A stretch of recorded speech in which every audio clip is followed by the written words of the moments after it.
Le mouvement du 23 mars, plus connu sous les noms de 1-23, est l'un des groupes armés le plus marquant de l'Est de la République démocratique du Congo. Son apparition et son évolution s'inscrivent dans une longue histoire de conflits, d'accords non appliqués et des tensions régionales. Je vous explique.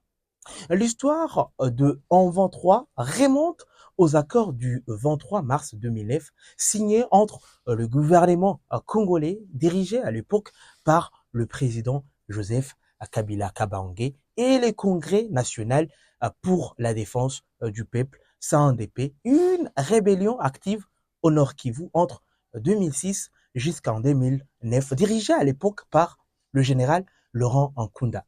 Ces accords prévoyaient notamment l'intégration des combattants du CNDP dans l'armée nationale FARDC, leur transformation en parti politique, ainsi que de mesures pour sécuriser l'est du pays. Cependant, plusieurs anciens membres du CNDP ont estimé que ces engagements n'avaient pas été respectés. En avril 2012, d'anciens soldats issus du CNDP intégrés dans l'armée congolaise s'émitinent. Ils accusent le gouvernement de ne pas avoir appliqué les accords de 2009, notamment en ce qui concerne leurs conditions au sein de l'armée congolaise et la protection de leur communauté.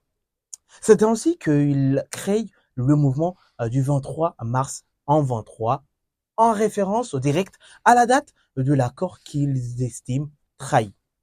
Rapidement, le groupe gagne en puissance et contrôle plusieurs localités du Nord Kivu, allant jusqu'à prendre brièvement la ville de Goma en novembre 2012. Un événement marquant qui attire l'attention internationale.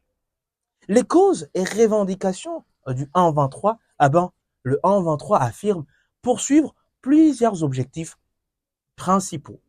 L'application des accords du 23 mars 2009, la protection de populations locales, notamment certaines communautés qu'il estime menacées, entre parenthèses la communauté Tutsi congolaise, la lutte contre l'insécurité persistante dans l'Est de la République démocratique du Congo, la bonne gouvernance et la fin de la corruption au sein de l'État, le retour de réfugiés, eux, déplacés dans leur zone d'origine.